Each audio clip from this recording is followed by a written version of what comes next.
162 ધારાસભ્યોમાંથી એક પણ ધારાસભ્ય ના મને, ના રત્નાકરજીને, કે ના રજનીભાઈને, કે ના ગોરધનભાઈને, કે ના મુખ્યમંત્રીને નથી ભલામણ કરી. અને મિત્રો, એટલા માટે મને ગર્વ છે, આ તમારા બધાના આ કાર્યકર્તાઓ પર મને ભરોસો અને વિશ્વાસ છે.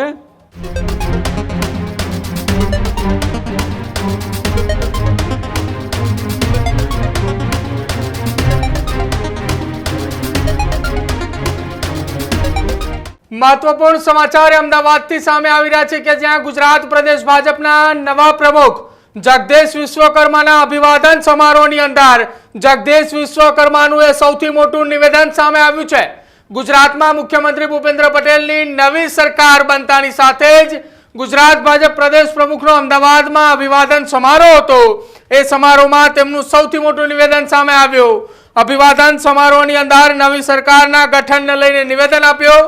નિવેદન આપતા કહ્યું, 162 ધારાસભ્યો છતાં કોઈનો ભલામણ માટેનો ફોન નથી આવ્યો. મીડિયાના મિત્રોને આતુરતા હતી કે નવી સરકારમાં કોણ કોણ મંત્રી હશે. જો કે સવારે 10 વાગ્યા સુધી રત્નાકરજી કે સીએમ સાહેબે ભલામણ ન કરી હોવાનું નિવેદન જગદીશ વિશ્વકર્માએ આપ્યું છે. કોઈ એક વ્યક્તિનો ફોન નથી આવ્યો કે મંત્રીમંડળ એ ક્યારે ડિક્લેર કરો છો, મને મારા કાર્યકર્તાઓ પર ભરોસો છે.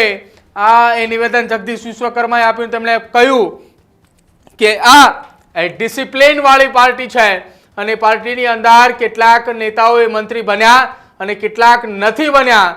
કેટલાક નેતાઓએ મંત્રી હતા અને તેમના પત્તાઓ કપાયા, પરંતુ તેમ છતાંય આજે આપણી વચ્ચે તમામ લોકો ઉપસ્થિત છે. આ નિવેદન અમદાવાદના રિવરફ્રન્ટ ખાતે એ જગદીશ વિશ્વકર્માના અભિવાદન કાર્યક્રમ અમદાવાદ શહેર ભાજપ દ્વારા કરવામાં આવ્યો હતો કે જ્યાં યુવા મોરચા દ્વારા એક બાઇક રેલી કરવામાં આવીને ત્યારબાદ મંચ ઉપર સાધુ સંતોના આશીર્વાદ લીધા બાદ જ્યારે તેઓ સ્ટેજ ઉપર પહોંચ્યા અને તેમણે નિવેદન આપવાની શરૂઆત કરી ત્યારે તેમણે આ નિવેદન આપ્યું. આ નિવેદન આપતા તેમણે શું કંઈ કહ્યું સાંભળો. એ પણ આજે હજારો કાર્યકર્તાઓ સવારે જ્યારે શપથવિધિમાં હતા ત્યારે રાષ્ટ્રીય અધ્યક્ષ જેપી નડ્ડાજીએ એવું કીધું कि इतनी बड़ी मात्रा के अंदर शपथ विधि होती है, ये प्रथा अगर देश में किसी ने शुरू की है तो हमारे देश के यशस्वी प्रधानमंत्री माननीय मोदी जी है. અત્યાર સુધી એવું તો કે કોઈ પણ શપથ વિધિ થાય તો રાજભવનની અંદર શપથ વિધિ થઈ જાય, પણ પ્રજાની વચ્ચે જઈ અને પ્રજાની વચ્ચે કે તમારા લીડર્સ કેવા છે, આ સરકારનું સુશાસન કેવા સંભાળવાના છે, અને જમીનમાંથી નીચેથી આવેલો કાર્યકર્તા, ગામડામાંથી આવેલો કાર્યકર્તા સીધો બીજા દિવસે સવારે સરકારની શપથ લઈ. મિત્રો, એને સવાર સુધી કદાચ ખબર નથી, સવારના 10 વાગ્યા સુધી આ ભારતીય જનતા પાર્ટીની ડિસિપ્લિન કેટલી છે.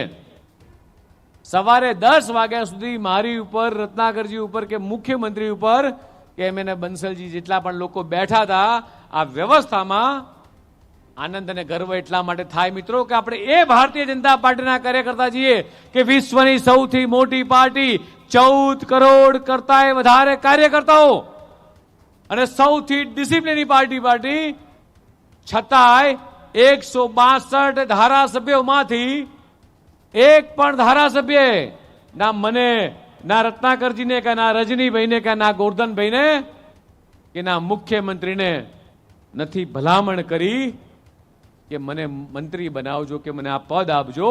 આ છે ભારતીય જનતા પાર્ટીનું ડિસિપ્લિન. મિત્રો, સવારે 10 વાગ્યા સુધી કદાચ મીડિયાના માધ્યમથી, અહીંયા મીડિયાના મિત્રો પણ બેઠા છે, તમામ પ્રકારની માહિતી મીડિયાના મિત્રો સરકારની સારી બાબત હોય કે ક્યાંક ટકોર કરવાની બાબત હોય એ ચોક્કસ ધ્યાન દોરતા હોય છે. મીડિયાના મિત્રોને પણ આતુરતા હતી કે ભૂપેન્દ્રભાઈ પટેલની આ સરકારમાં કોણ કોણ મંત્રી હશે. પણ મને આજે ગર્વ થયો એઝ અ પ્રદેશ અધ્યક્ષ તરીકે કે મારા 162 ધારાસભ્યોનું મારું જનસંખ્યા બળ, અને છતાંય કોઈ એક વ્યક્તિનો ફોન નથી આવતો, એક ધારાસભ્યનો, કે મંત્રીમંડળ ક્યારે ડિક્લેર કરો છો. અને મિત્રો, એટલા માટે મને ગર્વ છે, આ તમારા બધાના આ કાર્યકર્તા પર મને ભરોસો અને વિશ્વાસ છે કે આ ડિસિપ્લિન વાળી જે પાર્ટી કીધી છે ને, અને છતાંય નામ ડિક્લેર થયા. કદાચ કોઈક મિત્રને તક મળી ના મળી, દરેક હોદ્દા લિમિટેડ છે, તક મળી ના મળી, પણ ભારતીય જનતા પાર્ટીનો કાર્યકર્તા ફરીથી હસતા મોઢે અભિવાદનની અંદર આયા હોય એવા મુકેશ પટેલ એક તાજસ ઉદાહરણ છે મિત્રો. આજે હજારો કાર્યકર્તાની વચ્ચે ફરીથી આપણી વચ્ચે કાર્યકર્તા જોડાઈ જાય, ભારત માતાના જયઘોષ સાથે એ દરેક કાર્યકર્તા જોડાઈ જાય. આ છે મિત્રો Bharatiya Janata Party. Healthy life is very important, पर टेस्टी लाइफ भी तो जरूरी है ना बॉस. समोसा चाट से है प्यार, पर एसिडिटी से कैसे रहोगे दूर यार. Wait, we have a 3-step solution.